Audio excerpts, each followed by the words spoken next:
this video, let us continue with the fundamentals of mathematical modeling and focus on model analysis and diagnosis, right, like overfitting and very important aspects such as those, as well as what are the applications once you have a model in hand.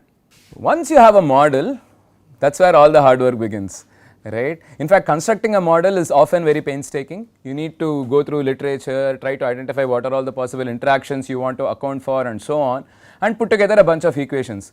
Once you have a bunch of equations, you have to test them, you have to stress test them to see are they consistent, are you getting sensible steady states, are you getting some unbounded response which never happens in biology, right. You just can't have an enzyme synthesis a concentration curve that goes like this, right. There is always some saturation kinetics that occurs, right.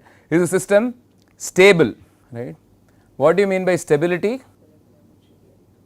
So you give it a small delta change, it will settle to a new state which is close to the original state, right, or it might even return to that state, right. But and I think this is a classic example, right. So these are two bowls, you have a ball here and a ball here, right. This is the one on the left is steady and the one on the right is not is stable, the one on the right is not stable, right, because you move this ball up, it will slide back here, here, here, here and finally settle down at this page. You just give this a small touch, it will basically roll away, right. So this could be an initial steady state, but it is not at all stable, right. But in biology you typically have stable states, very unlikely that you have something so delicately balanced, one small change it just blows up, right, because biology is extremely very often characterized by strong robustness, and we will worry about definitions of robustness a little later on, but robustness usually means the insensitivity to a particular kind of perturbation, but in biology you will see that a large number of perturbations are actually okay, right. The system stays stable in the face of many perturbations, right. Obviously you know there is a magnitude that you have to worry about, the kind and nature of perturbation you have to worry about and so on, but in comparison to engineering systems you will see that biological systems demonstrate lots more stability and robustness, which brings us to sensitivity and robustness. What is the difference between stability and sensitivity? So stability is clear, right. So you start at an initial stage, you give a perturbation, it comes back, right. Sensitivity is what is my response for a push, right. If I give a small push to the ball, does it just fly out of the ball, or you know does it just move a little and so on, right. And typically we will worry about sensitivity. The classic way to mathematically define sensitivity will be, this is sensitivity, that is it. This is what sensitivity is, we will look at it more closely later on. Typically you may want to define it like this, right, to keep it dimensionless, but basically it is the change in a particular readout to a particular perturbation.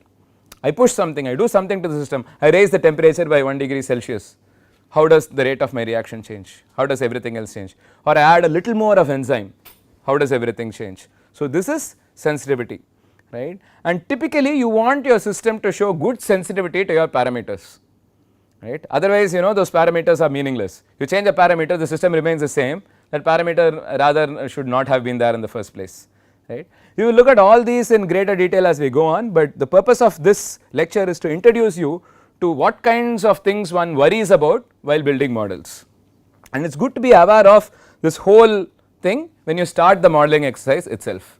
Am I going to be able to test for stability? Is my model sensitive enough? Do I have good data? All these kinds of things one has to start worrying about. Overfitting, another major challenge, right. What is overfitting in a general scenario? Too many seeing data so much such that you will not generalize to new data. Yeah. So one very good way to describe overfitting is,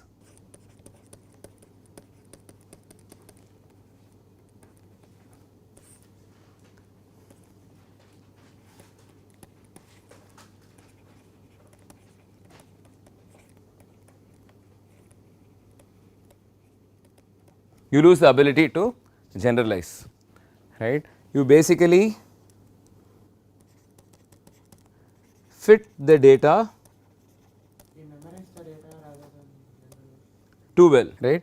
It is somewhat the equivalent, as one colleague mentioned, it is the equivalent of memorizing the assignment numbers rather than just the assignment concepts, right. So, you want to only learn the concepts from class, learn the problems that are discussed in class, but if you were to memorize the numbers, then you are able to only solve the problem which if it has the same numbers, right. So, a classic example you may all seen for overfitting is in case of regression.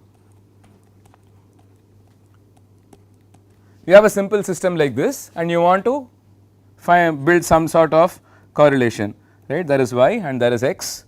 So, you may think that this is a good correlative model to explain y versus x, maybe this is another good model, but this is could also be a model, but a really weird model would be this, right.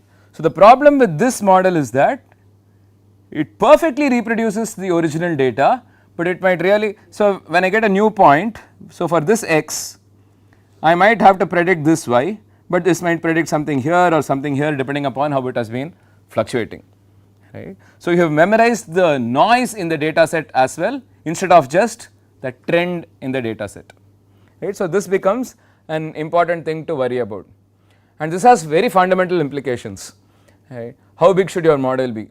How many parameters should you have? The more parameters you have, you run a greater risk of overfitting, but then there are so many processes to describe, so then I might need more parameters.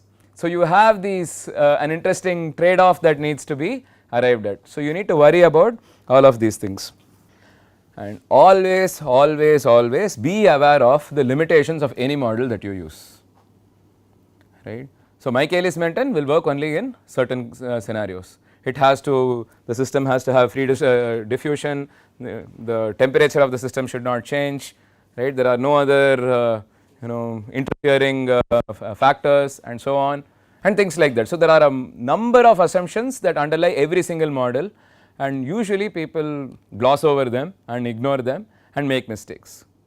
Now, a classic model that was I think used to study how a drug is distributed basically had this problem.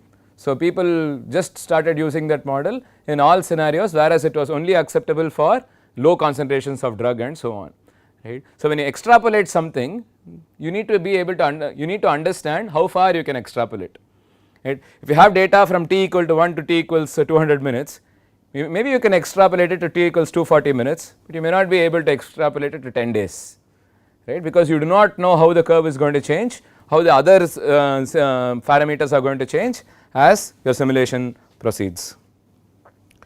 Is your model unique? These are all very difficult, sometimes almost bordering on philosophy questions, right. Is there one model that can describe my system well enough?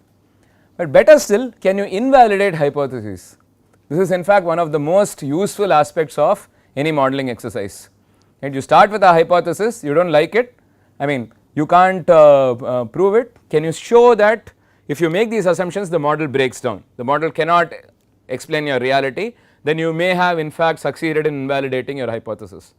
Validating your hypothesis is a harder problem, right. Maybe there is a case that you have not examined where your model could break down. So, you may never be 100% convinced about validating your hypothesis, but you may be able to invalidate hypotheses more easily. And this is just like whenever you write a computer program, you want to make sure it works in all scenarios, right. So, you may have to stress test it, does it give some weird response if you give some weird inputs, right. So, you have to stress test your model particularly at what you may perceive as the boundaries of your model, right. For very low concentrations does it work, or maybe it just falsifies some assumptions, so you should not be even considering it, right. So, how does that work, right, and what are the best or worst cases, and the biggest loftiest goal of them all, can you actually identify design principles underlying your system, right. You are using the model as a way to interrogate your system to finally understand the design of the system itself, right. Because as we discussed already, the moment you commit to a model, you already have certain hypotheses that you have committed to, you have a certain mathematical understanding of the system. given this mathematical understanding, can you extend it, can you understand, oh, this is how the system works, I need for a system to show this behavior it needs to have this kind of, these kinds of connections, these kinds of wiring between the different components that exist and so on. Or I can say if I find 2-3 feedback loops in a system, it is always going to be stable, something like that. Or if I do not find 2 feedback loops in a system, it is never going to be stable. You may be able to come up with certain design principles of this sort, right. These are basically principles that you glean out of your modeling. And why do we need to resort to modeling for this? Because a model can be operated under several conditions. You can make several perturbations, you can make a very large number of what if questions with the model, answer them with the model, and then use it to identify, okay, is this making sense, oh, this seems to be the overall overarching principle underlying this system, and so on. And a lot of times you may end up with dangerous mistakes such as these, right. So correlation does not always imply causation. I mean, there are cases where it can, but it is a very tenuous thing and you have to be careful. So this is a kind of funny thing which says that bunnies are a major causation for world peace, right. So wherever you have bunnies, you do not find any conflicts or wars, right, which I mean obviously does not make sense. I think you had some very interesting correlations like that, right. So you know that the number of Nobel prizes is well correlated with per capita chocolate consumption, and so on, right. So you have to be careful about those things, and I think this is a cartoon that many of you may be familiar with. So this is exactly what we do not want to do today, right. We can build more and more accurate models. You do not have to worry about building a a spherical curve of uniform density, ignoring the effects of gravity in a vacuum, right. So we want to go beyond these simplistic models and actually build realistic models that can see, the final proof of the model is if it can predict your reality. You throw it into a new situation, it should be able to predict what happens, right. If it is unable to do that, the model is not very useful, right. And models need not always be complex. So this is a very simple model which says how height and weight are correlated, right. So or height and age or weight and age are correlated. So if you see, there are many curves that you see here. So this curve basically says, so this says that, so only 5 percentile of the people are below this curve and only 5 percentile of the people are above this curve. So basically this is the curve where 90% of the population falls in, right. So if this is the birth weight, this is how the child is expected to evolve. If this is the birth height, this is how the child is expected to evolve, right. Reasonable. I mean, growth is such a complex thing, right. I know how much food the child takes, how much activity he or she has, what is the genetic makeup, what is the nutrition of the parent. In fact, there are projects that are carefully looking at these as well, but beyond all of these you can build a simplistic model, but well, the model may not be very useful, right. It could just be wrong, as some people say, and simple models are easier to understand and maybe more tractable, but they may not always be helpful. You may compulsorily need to build more complex models, right. What will decide whether you need a simple model or a complex model? The nature of interactions. The final answer. Exactly, right. It is always what drives modeling is the question you want to finally answer. That is always the prime thing. You should always keep that in mind, right. Other things are also, so you may want to have a lofty goal, but you may never have the data that helps you answer those questions. Given that case, you can't even build the model, right. So that comes back to your point, right. But always what decides how you want to model a system is what you want to answer in the end. You want to answer a simple yes no question, does this enzyme affect this reaction or not? I would build a completely different model versus is a 10% increase in this enzyme going to afford a 15% increase in the rate of the reaction, right? That is going to demand an entirely different modeling scheme. So this is a kind of overview of what we discussed so far. So you need to first look at what are the goals of the modeling exercise, what are your available inputs, and do some initial exploration, right? And then choose a model. This is where the distinction between the science and the art are blurred, right. So is modeling a science or modeling an art? right. It is an open question, right. You can, it is a science in some sense, but then there is a lot of subjectivity to it which becomes an art in some sense, right. So, what are the aspects of model design you need to worry about? There are certain variables, what are their interactions, what are the equations that connect these variables and represent the interactions, what are the parameter values and so on, and then study the model. Is it consistent, is it reasonable, does it have sensible steady states, is it stable, is it able to give you reliable responses compared to what you observe in experiments and so on. And the use of the model, that is what we all are in for, right. Can you test a hypothesis, can you simulate a new scenario, can you predict the future behavior of the model, so on and so forth, right. So, this is in sense a broad overview of the basic aspects of modeling, right. And we typically talk about modeling and simulation together, right. What is modeling and what is simulation? Running your models of predictions. In essence, right. So, building a model is basically writing down or coding up a large set of mathematical equations that represent certain interactions in a system, crudely speaking. Simulation is basically running the model and asking all your what if questions. The most important aspect of a simulation is that it will compress time and or space, right. You can talk about, see, it does not take 3 hours to simulate a Michaelis-Menten system for 3 hours, right. So, it basically can compress time and you can ask very interesting questions. So, what is a simulation?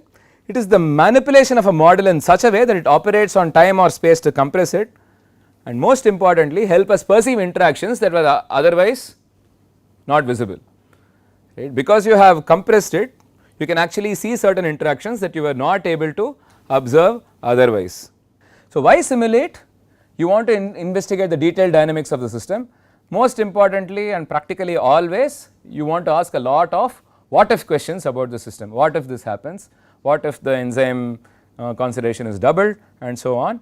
Again, develop hypotheses, models, theories and so on.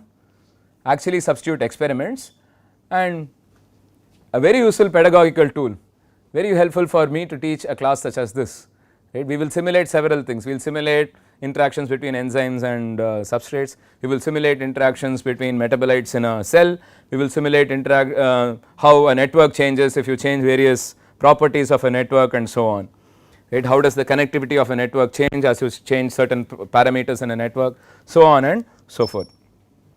So, let us discuss all of this in light of a nice example. So, in today's video we have looked at model analysis and diagnosis as well as the applications of models, and in the next video we will revisit the SIR model and take a closer look in terms of a diagram and the equations, the parameters involved and so on, which will help fix several of these ideas that we have discussed in the last few videos.